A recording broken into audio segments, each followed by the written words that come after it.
Okay, we're live. It's 10 o'clock. It's Saturday morning, and welcome to We Are Dementia Strong Facebook Live. I'm Brian LeBlanc. Please excuse me. I have a cold that Maureen lovingly shared hers with me, and she's getting over hers. I'm still not. So Who said I'm getting over mine? I can't talk. what?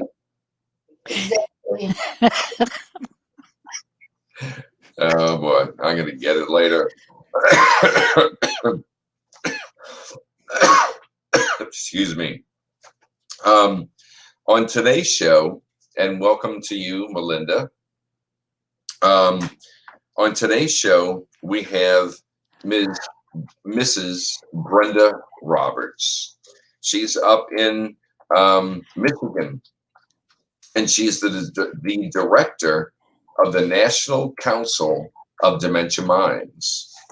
Brenda has 50 years of experience in the human service field, working with elders and persons living with disabilities. That's what you get for telling me not to mention the 50 years. Brenda has a certificate in advanced clinical dementia practices from the University of Michigan, a master's degree from CMU in education administration, and community leadership, and a bachelor's degree in sociology from Alma College. So, Welcome. Oh, well, welcome. Hello, Brian. It's great to be here with you. But I did get a little confused when you said Melinda was here, and I was like, I'm Brenda. But Yeah. I get you can see people who are joining us, right? Exactly. Ha ha. Well, Melinda is one of our faithful.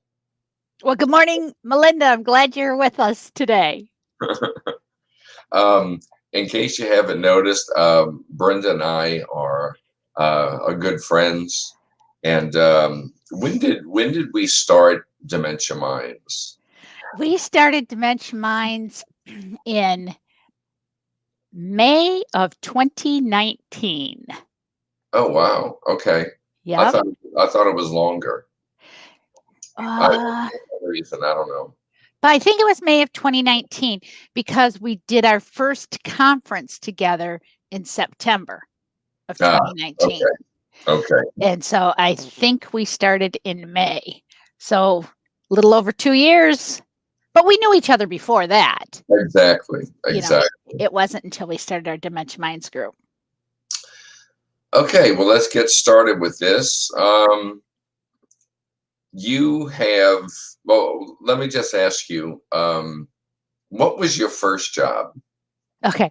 Yes, I'm so glad you asked that because I know you said I have 50 years of experience. And I'm like, oh man, people are going to think I'm really old. Well, I'm getting a little older, but I'm not really old. My very first job was when I was in high school, 16 years old. And so you do the math, you can kind of figure my age. And I was so fortunate. I mean, at 16 years old to be able to work in a nursing home actually, I wasn't a nurse aide. I worked in a physical therapy department as an aide to the therapists. And that was a really fun job. And that was my first exposure to people living with dementia. Wow. So way back when? Yeah, way back when. Way back when it was called senile dementia and organic brain syndrome is what they Wow.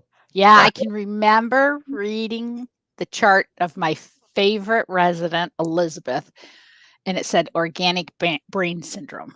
Wow. I mean, I knew about the senility. Yeah. That's what they used to call it. And person-centered focus wasn't even around at that time. No treating the people that have the disease, treating them normally, because what Maureen says every now and then when I start kind of going downhill. And I said, I just wish I was normal. And she goes, you are. You just happen to have Alzheimer's. Mm-hmm. So those folks never heard that. Oh no. And that's so sad. Oh no. Yeah, you're right. They didn't. So let's see. Well, Brian, can I tell you?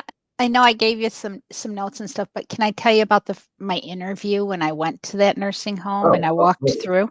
Of course, that will be interesting. Because you talked about person-centered care. Yeah. It was shocking to me when the director of nursing took me around on a tour. And during the tour, she went into where a lady was sitting on the toilet going potty and talked about her. I mean, that was part of my tour. Wow. And so I was 16 years old, and even then, you know, I was like, this is not right. You know, the privacy of, I mean, first of all, just going into a restroom when someone's using it and taking a guest and then talking about the person as if they weren't even there. It's like a zoo. Yeah. And so I knew, even, you know, as a 16-year-old kid, I mean, here I am, like this educated director of nursing, lady in charge, doing that. And I'm like, this is not right. Yeah. It was just appalling to me. Wow. And that was, let's see, you had on here, it's 50 years that you have 50 years experience. Yeah. But it's sad because some of those things are still happening today. I hear people talk about people with a dementia related illness, and they, you know, they don't speak friendly, or they just spout it out and they don't really understand what it does. Well, and then sometimes we were making a bed or positioning a person in bed, and the workers would be talking to each other about that person as if they weren't there. And somehow, you know, it's just different for me for some reason. I was just fortunate. But somehow to me, so the people I started working with were in the advanced stages initially. And somehow it was more like, for me, a spiritual connection with the person. It's hard to explain. But I felt a spiritual sort of connection with them. And I don't know what they hear and understand, but I would never talk as if they weren't there. Right. Just because we don't really know, right? No, exactly. Nobody was there to, I mean, you were there with the doctor, but how old were you at that time? Like 16? 16 years old. And you were taught, don't talk to an elder or someone older than you unless asked. Yeah. Because I know you now. If you were the same person then, I can just see the steam, you know, coming out of your ears. Okay, so that was what you called the dehumanized arena. Talk to her, you know, and I'm standing right there, and they still don't understand that. It's because they like me better than you. Yeah, it has nothing to do with the dementia. Sorry, Brian. As I was saying, they like me better, and so they just, you know, I can't get out of that. All right.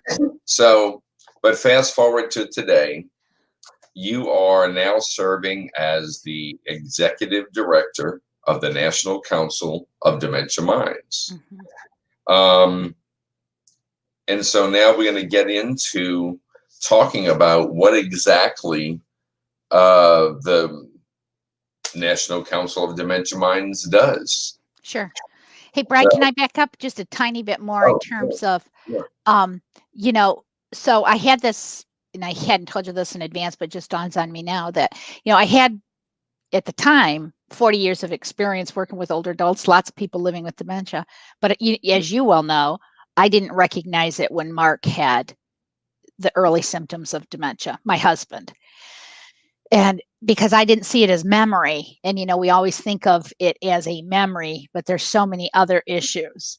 And so how Dementia Minds came about sort of goes back to our beginning of our story too, is after Mark was diagnosed, I totally missed it. And, it's just so different when it hits you at home rather than being the support people, the professional who's helping.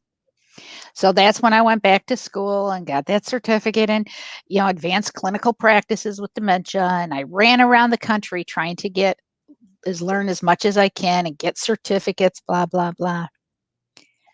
But Brian, as we know, what I was running into all the time was tragedy, tragedy, tragedy. I was hearing people talk about,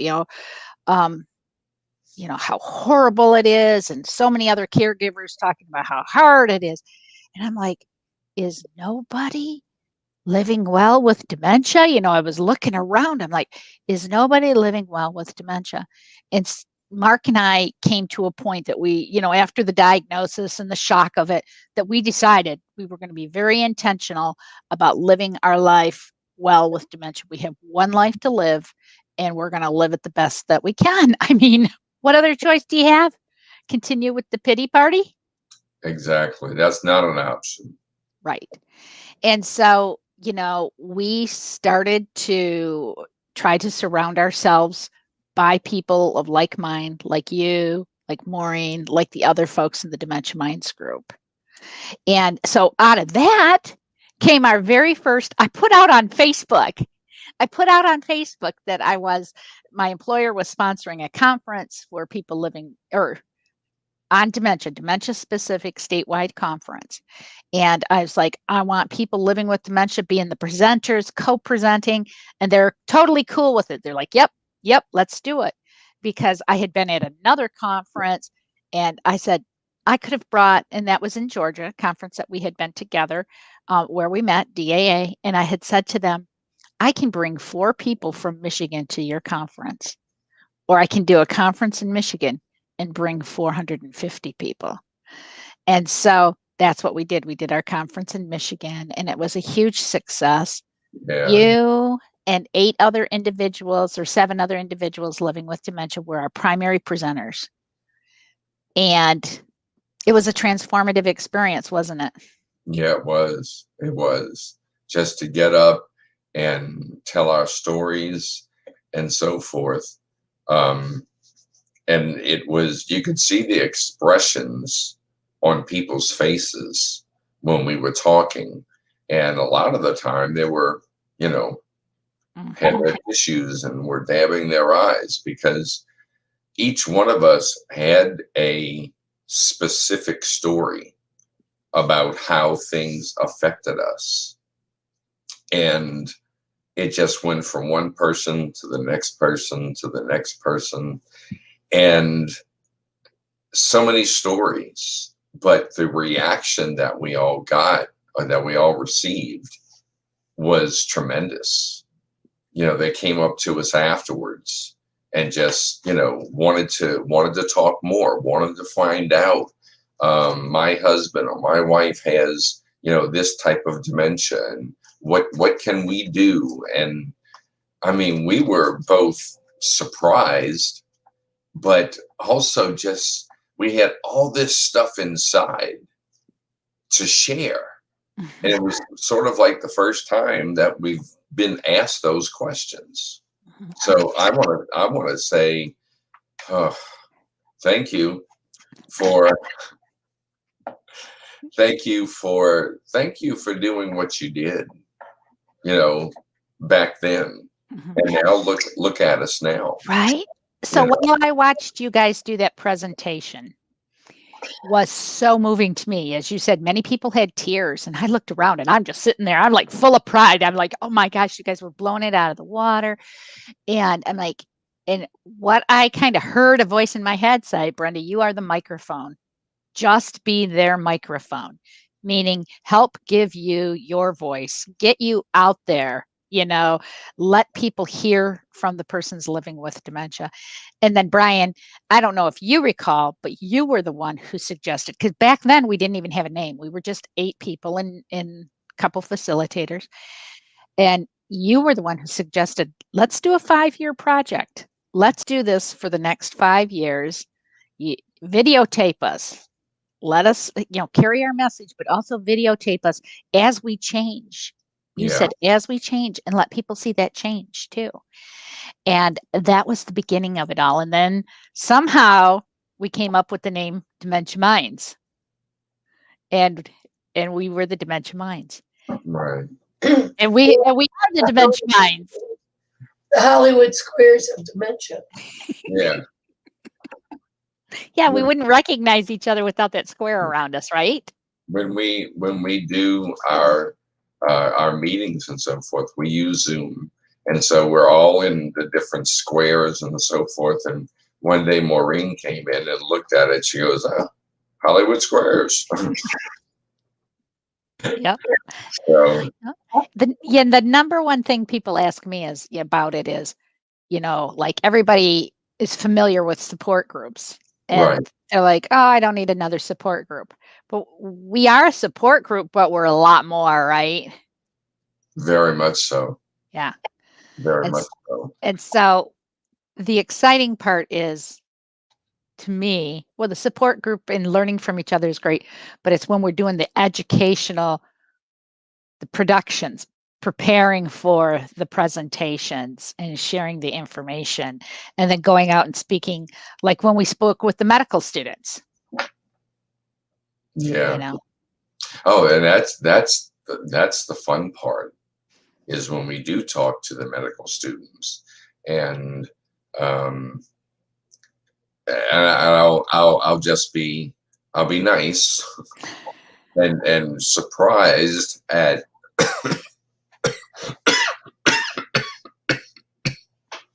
excuse me, sorry. To be surprised at what we were saying. Yeah. You could see their heads and their eyes get big, and we've done things like that on Zoom. Right. But when you're not there in person, you can still see facial expressions, but it's nothing like being there. Yeah, nothing like being live. But Brian, I want to tell your viewers, it was your idea with the medical students, that what we did is we brought in a group of people living with dementia, and then I recruited a bunch of my friends who were a little bit older, okay? And so we went around. So this was Brian's suggestion for how we introduce ourselves to the students. We went around and just basically introduced ourselves and said one or two things. We didn't go around saying, I'm Brenda Roberts, living with vascular dementia, whatever. We just said something about ourselves. And then we had a poll, and the students had to guess who they thought had dementia and who didn't, because that big saying, but you don't look like you have dementia, So it was a great experience for the students, and that was a really good idea, Brian. Well, thank you. It's not funny, but it's more amazing to be in that type of environment, so you can see the expressions on their faces.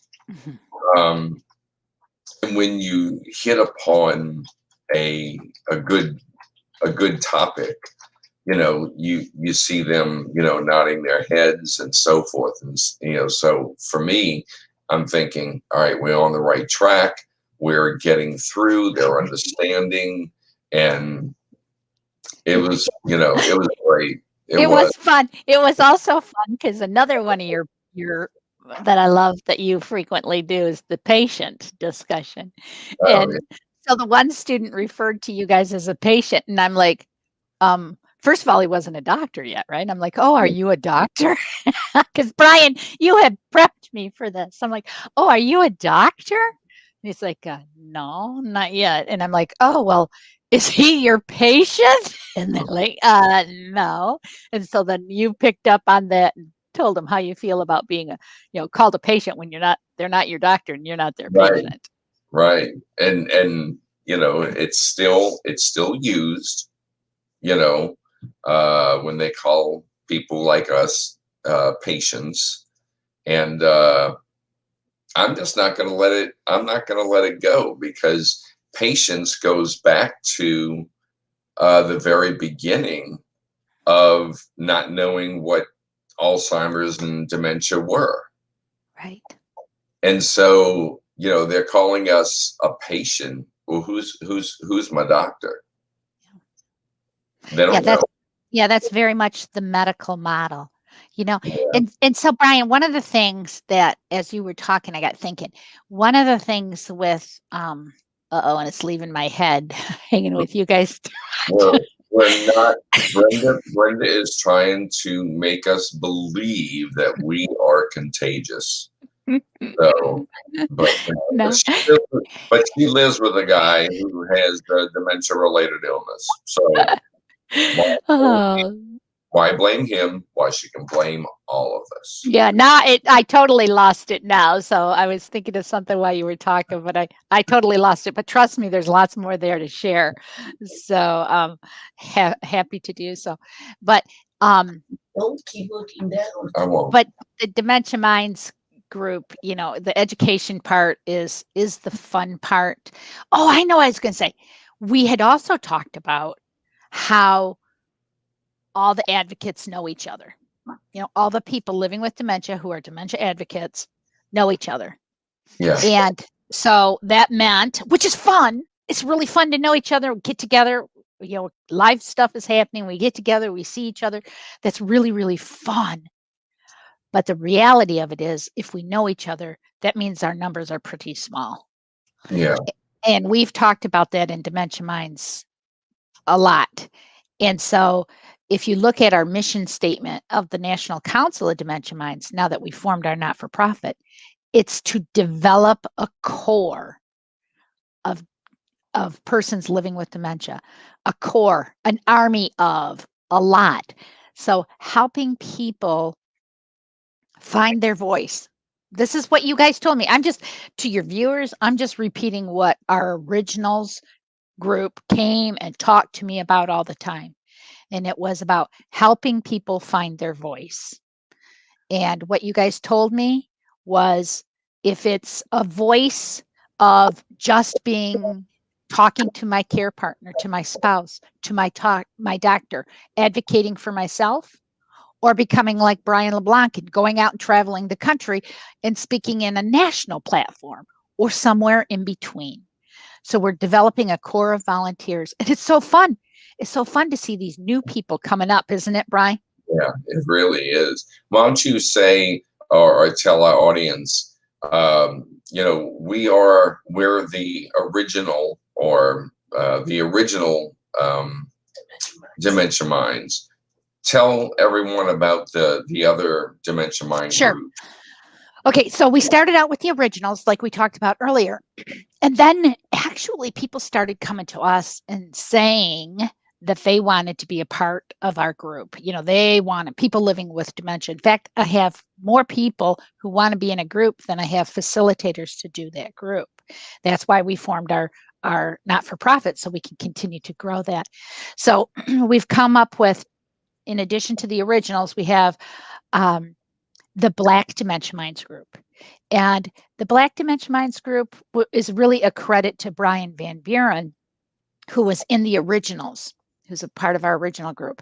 And Brian says to me, every time we went out, he would say, Brenda, look around you.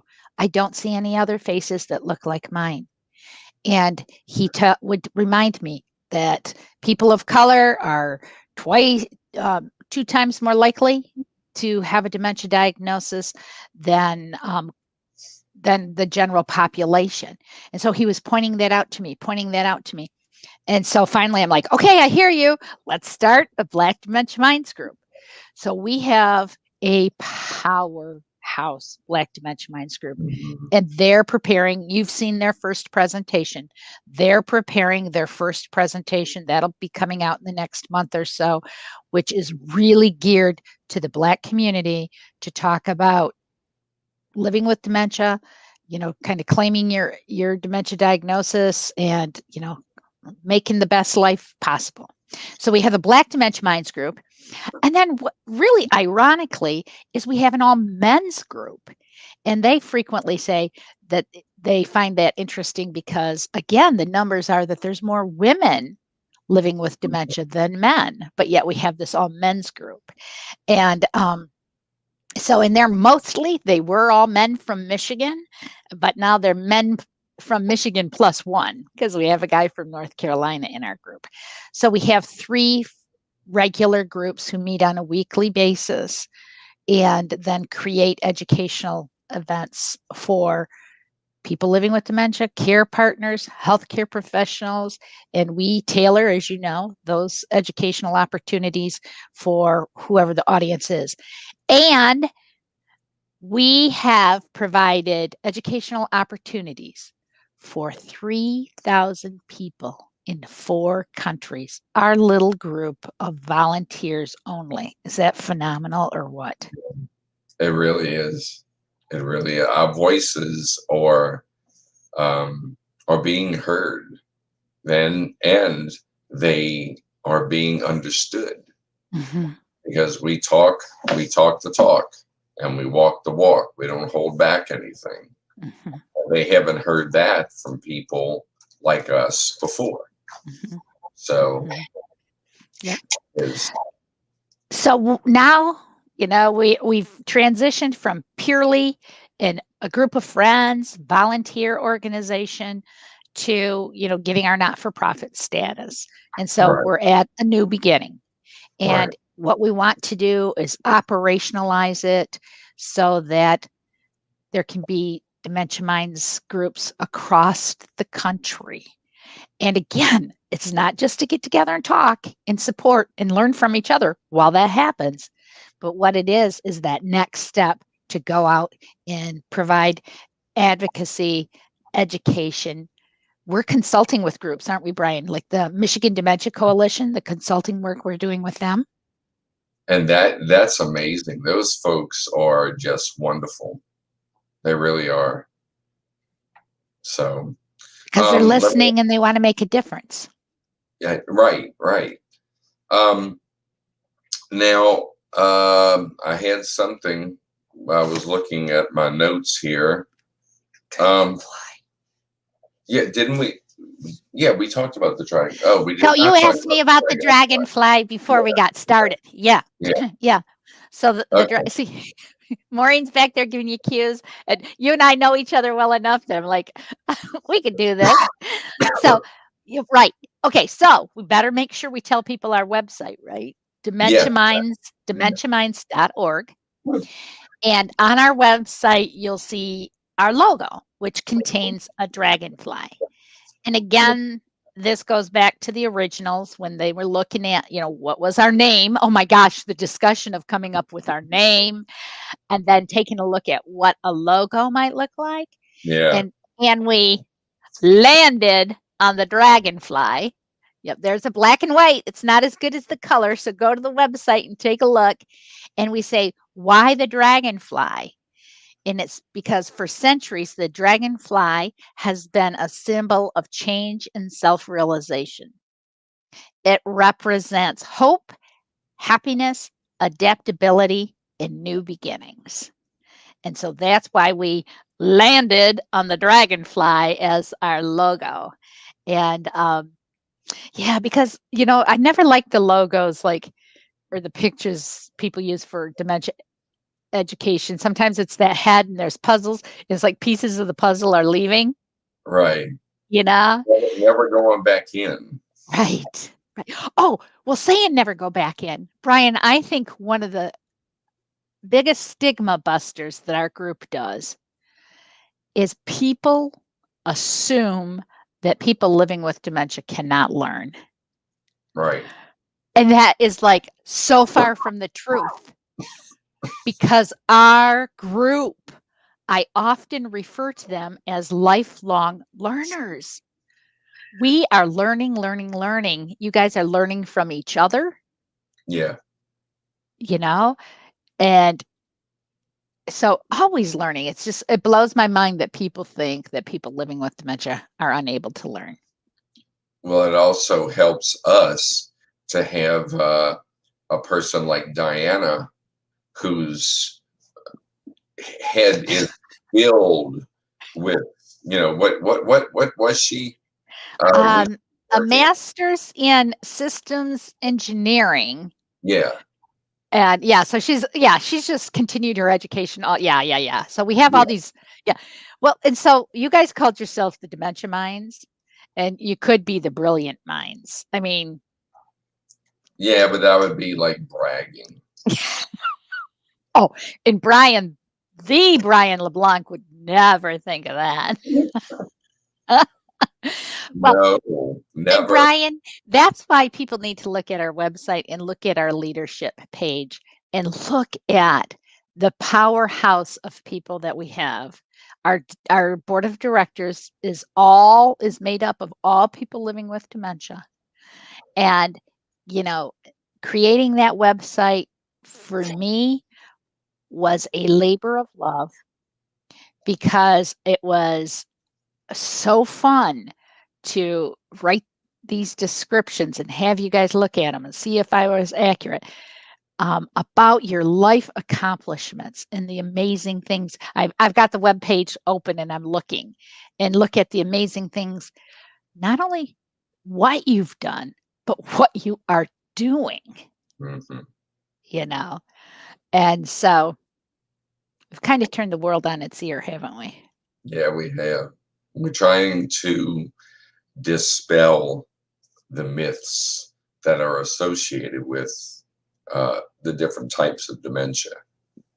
So now let me ask you this, and because we're just about ready to wrap up, if someone wants to join Dementia Minds, or if someone is looking to have us come to them or do a Zoom recording and let them watch it, how can they contact Okay, sure. us? Sure. What they can do is, as I said, on our website, they can go to dementiaminds.org. And we have at the bottom of our website, get involved. And so you can click there and get involved or stay informed if you'd like to get information about different training events we're doing. But my favorite link is book us, which is, let us come and speak for you. So you can go to dementiaminds.org, or my email address is super easy to remember, brenda@dementiaminds.org. So you can email me, or you can go to our Facebook page, or excuse me, our website. Of course, we do have Facebook too, so you can like us on Facebook. So that's how folks can get in touch with us. Well, do you have anything else that you would like to add? I was just thinking, Brian, if we have time, I did want to mention our Dementia Minds Friends and Family series. Okay. Yeah. And that's a really good series and has been impactful. And that's where we do a 5 or 6 week series on Zoom. And it's led by the various Dementia Minds. And so they come in and do a short video presentation, lead a discussion, and then persons living with dementia, their friends, their families, and even professionals then join into that conversation. And that to me has been like such a powerful.